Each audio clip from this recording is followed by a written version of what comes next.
নমস্কাৰ আজিৰ এই ভিডিঅ'টো তোমালোকক স্বাগতম। আজি আমি আলোচনা কৰিম এইচএসসি বোৰ্ডৰ এইচএস সেকেন্ড ইয়াৰৰ মাৰ্কস ক্যালকুলেশনৰ ওপৰত। আমি জুন মাহৰ 1 তাৰিখে এডুকেশন ডিপাৰ্টমেন্টে অ্যানাউন্স কৰিছে যে এইচএসএলসি আৰু এইচএস সেকেন্ড ইয়াৰৰ মাৰ্কস কেনেকৈ ক্যালকুলেশনস কৰাৰ কাৰণে আমাৰ ক্ৰাইটেৰিয়া বিলাক অ্যানাউন্স কৰিছে, অৰ্থাৎ ফৰ্মুলা বিলাক আমাৰ অ্যানাউন্স কৰিছে। সেই কিটা ফৰ্মুলাৰ ভিতৰত মই যোৱা ভিডিওটোত এই এইচএসএলসিৰ ওপৰত অৰ্থাৎ মেট্ৰিকৰ ওপৰত সেই ভিডিওটো বনাইছো কেনেকৈ ক্যালকুলেশনস কৰে। তোমালোকৰ যদি হেতু প্ৰয়োজনীয় হয় তোমালোকে সেই ভিডিওটো চাই লবা। এতিয়া আজিৰ ভিডিওটোত আমি আলোচনা কৰিম এইচএস ফাইনেল ইয়াৰৰ মাৰ্কস কেনেকৈ ক্যালকুলেশনস কৰা হয় তাৰ ওপৰত। তো ইয়াত হাই সেকেন্ডাৰী সেকেন্ড ইয়াৰৰ মাৰ্কস ক্যালকুলেশনসৰ ওপৰত স্ট্ৰীম ওয়াইজ ভাগ কৰা নাই, যে সায়েন্স আৰ্টস কমাৰ্স তেনেকৈ ভাগ কৰা নাই, ভাগ কৰিছে সাবজেক্টস ওয়াইজত। কেনেকৈ ভাগ কৰিছে সাবজেক্টস ওয়াইজত ধৰি লোৱা যে উইথ প্ৰেক্টিকেল সাবজেক্টস, যিকেইটা সাবজেক্টসৰ প্ৰেক্টিকেল আছে এটো এটা ফৰ্মুলা নম্বৰ 1। পিছত ফৰ্মুলা নম্বৰ 2 ভাগ কৰিছে যে উইদাউট প্ৰেক্টিকেল সাবজেক্টস, যিকেইটা সাবজেক্টসৰ প্ৰেক্টিকেল নাই, ধৰি লোৱা কমাৰ্সৰ সাবজেক্ট কেইটা বা আৰ্টসৰ সাবজেক্ট কেইটা আছে সেইকেইটা সাবজেক্টসৰ প্ৰেক্টিকেল নাই। তেনেকৈ পিছত ভাগটো হ'ল ফৰ্মুলা নম্বৰ 3 ভকেশনাল সাবজেক্টস, যিকেইটা ভকেশনাল ষ্ট্ৰীমৰ কাৰণে প্ৰযোজ্য হয়। তো প্ৰথম ফৰ্মুলাটো হ'ল উইথ প্ৰেক্টিকেল সাবজেক্ট, যেটো বিশেষকৈ সায়েন্স ষ্ট্ৰীমৰ কাৰণে প্ৰযোজ্য হয়, কিন্তু সবকেইটা সাবজেক্ট সায়েন্সৰ নহয়। ধৰি লোৱা ফিজিক্স কেমিষ্ট্ৰি বায়োলজি এইকেইটা সাবজেক্টসৰ হেৰি আছে প্ৰেক্টিকেল আছে, তেনেকুৱা ধৰণৰ সাবজেক্ট প্ৰথম ফৰ্মুলাটোত পৰে। প্ৰথম ফৰ্মুলাটোত মাৰ্কস এলাবোৰেট কৰিছে 50%, 30%, 10%, 10%। প্ৰথম 50%টো হ'ল এইচএসএলসিৰ তিনটা বেস্ট সাবজেক্টৰ এভাৰেজ ওলাই তাৰ 50% ল'ব লাগিব। পিছৰ 30%টো হ'ল প্ৰেক্টিকেলৰ ওপৰত, যদি ফিজিক্সত প্ৰেক্টিকেল আছে তাৰ ওপৰত 30%ৰ পৰা তোমালোকৰ মাৰ্কস ল'ব। পিছৰ 10%টো হ'ল ইন্টাৰনেল এসেসমেন্ট। এতিয়া ইন্টাৰনেল এসেসমেন্ট কি হ'ব, যদি তোমালোকৰ ক্লাছত ক্লাছ এক্সাম হৈ গৈছে বা এটেন্ডেন্সৰ ওপৰত ভিত্তি কৰি পেলাই স্কুলে দিব বা কলেজে দিব আৰু তেনেকৈ 90% হৈ গ'ল, বাকি যেটো 10% আছে হেতু দিব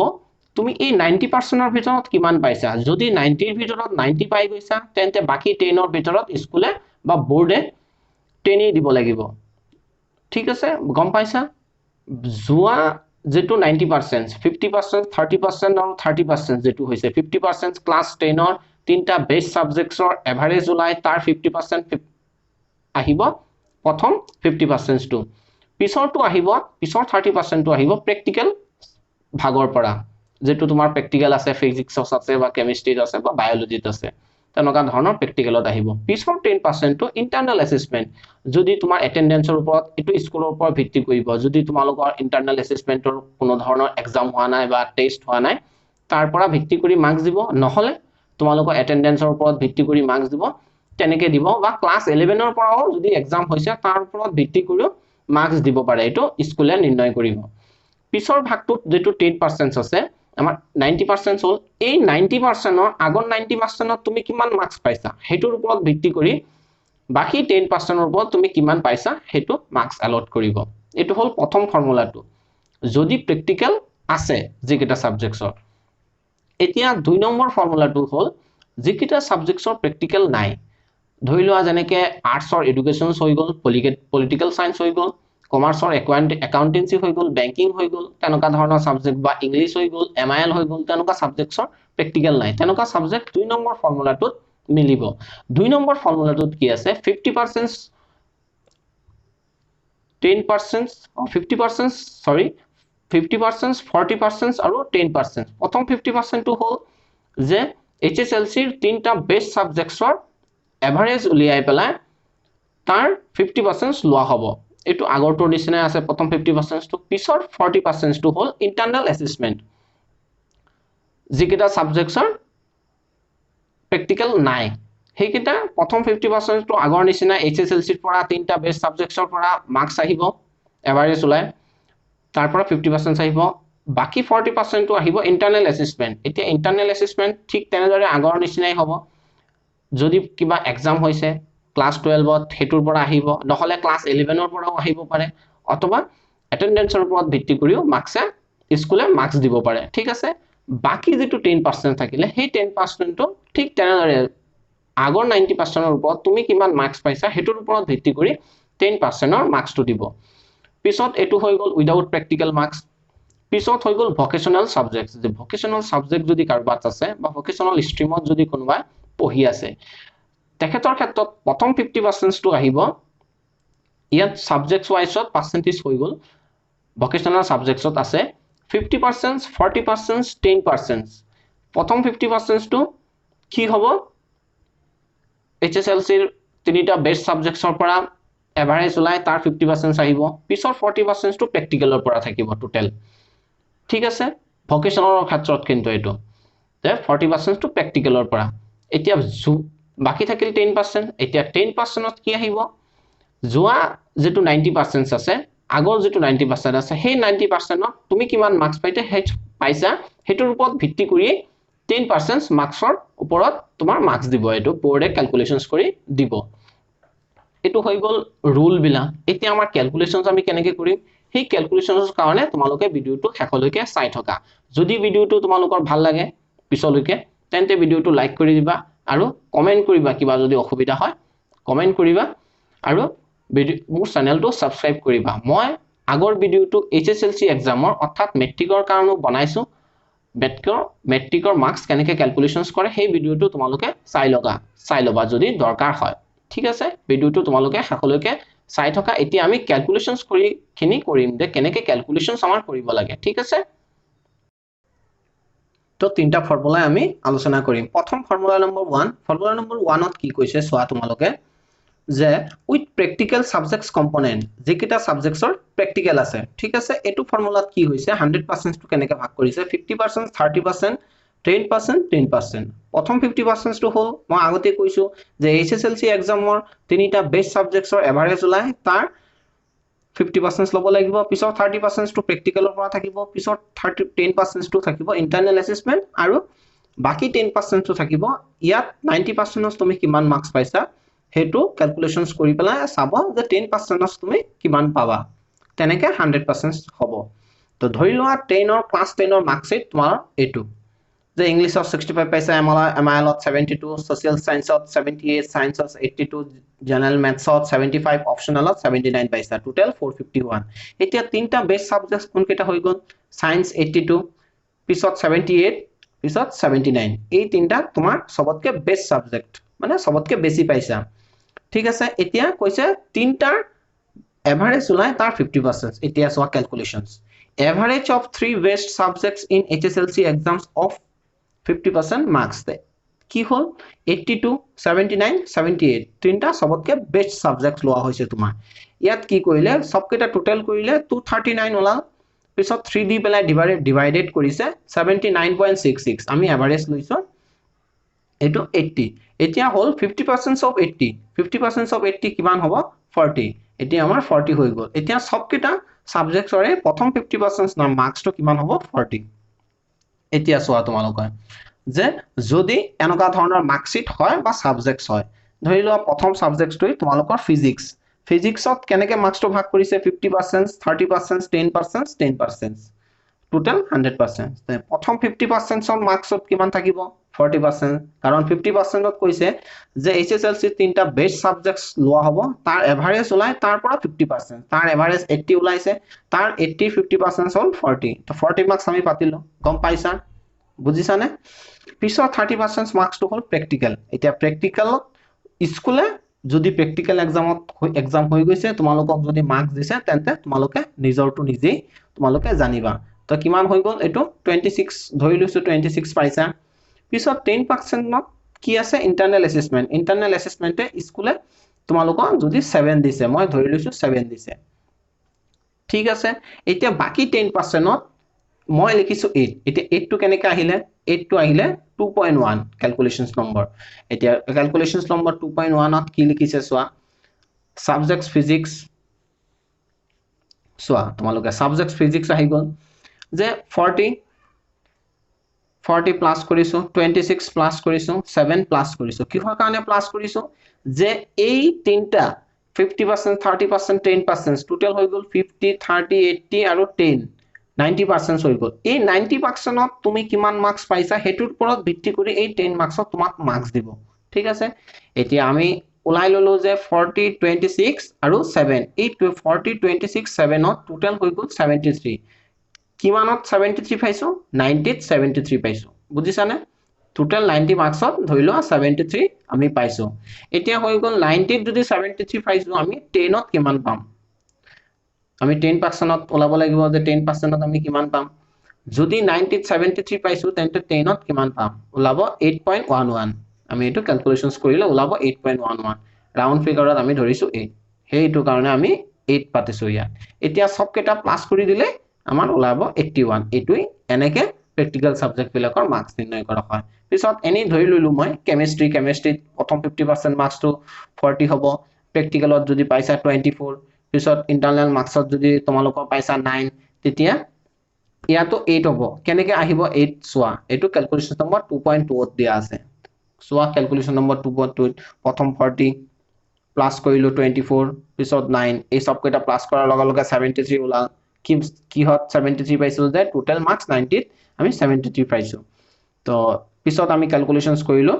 যে ক্যালকুলেশনস কৰি 8.11 ওলাইছে এটো নিচিনা ক্যালকুলেশনস তো আমি এবাৰছত 8 ধৰিছো এতে 8 ধৰিলো 81 পাতিলো পিছত ধৰি লৈছো বায়োলজিত কেনেকা প্ৰথম 50% মাৰ্কস টু 40 আহিব কাৰণ ইয়াত আমি আগতে ওলাই থৈ দিছো যে 40 পিছত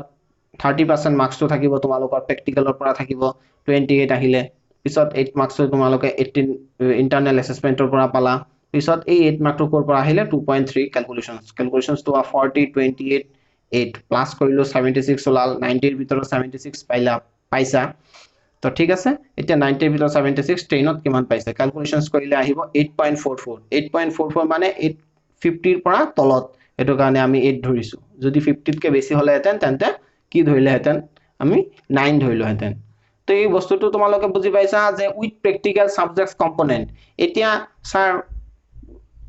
সায়েন্সত তো আৰু কেটা সাবজেক্টস আছে যেনেকে ধৰি লোৱা ম্যাথছ ইয়াত ক্যালকুলেশনস নপৰিব কাৰণ কিহৰ কাৰণে নপৰিব যে ম্যাথছত প্ৰ্যাকটিক্যাল নাই হেতু কাৰণে এটো 2 নম্বৰ ফৰ্মুলাত পৰিব এটা 2 নম্বৰ ফৰ্মুলাটো কোনটো এটো তোমালোকে চাই লোৱা সোয়া যে without practical subjects component sorry এটা ফৰ্মুলা নম্বৰ 2 চাই লোৱা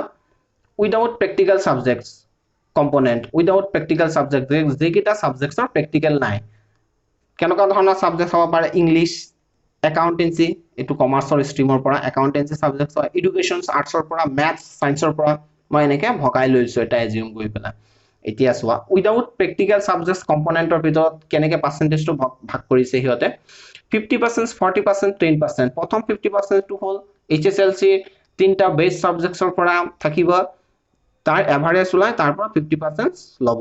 পিছত হল 40% টো ইন্টাৰনেল অ্যাসেসমেন্ট এতিয়া যদি ক্লাস 12 যদি হোৱা নাই তেন্তে ক্লাস 11 ৰ ইন্টাৰনেল অ্যাসেসমেন্টৰ পৰা লব তেনেকে স্কুলে মার্কস লব পিছত 10% টো হল এই 90% তুমি কিমান পাইছা তাৰ ওপৰত ভিত্তি কৰি লৈ বেলা 10% আগৰ ফৰ্মুলা মতে টোটাল হৈ গল 100% এতিয়া সোয়া the english subjects প্ৰথম 50% মার্কস টো কেনেকে আমি 40 ওলাইছো ইয়াত মই 40 লিখিছো আগতে মই ধৰি লৈছো আগত যেটো যোৱা এক নম্বৰ ফৰ্মুলাত যেটো ক্যালকুলেশনস কৰিছো average of previous subjects in SSLC exams of 50% marks is 40 from the past calculations মই আগৰ ক্যালকুলেশনস টো যেটো কৰিছো হেতু কৰি লৈ পেলাই 40 ওলাইছিলে ইয়াত যে কৰিছিলো ক্যালকুলেশনস টো এটো 40 ওলাইছিলে এতিয়া সোয়া তোমালোকে এটুত কেনেকে কৰিছে যে ইংলিশত যদি 50% মাৰ্কসত যদি তুমি 40 পাইছা ক্যালকুলেশনস কৰি লৈ পেলাই HSLC পৰা মার্কস লৈ পিছত 40% মার্কস টো কি হয় এটো 40% মার্কস টো হল ইন্টারনাল অ্যাসেসমেন্ট যদি হৈ গৈছে তোমালোকৰ ক্লাস 12 তো হ'ব পাৰে বা 11 তো হ'ব পাৰে 11 মাৰ্কস ও কিন্তু কাউন্টাৰত ধৰিব যদি 12 এক্সাম হোৱা নাই বা এটেন্ডেন্সৰ পৰা গোটেইখিনি মার্কস নিদিয়ে ঠিক আছে 31 যদি পাইছা পিছত 8 টো কেনেকে ওলাবা আগৰ নিচিনাই ক্যালকুলেশনস কৰি 2.1 ত ক্যালকুলেশনস আছে সোয়া 40 + 31 40 + 31 টোটাল 71 হৈছে 90 ৰ ভিতৰত 71 পাইছা তেন্তে কি হ'ব যে 90 ৰ ভিতৰত যদি 71 পাইছা 10 ৰ ভিতৰত কিমান পাবা 7.88 ধৰিলো হৈ গল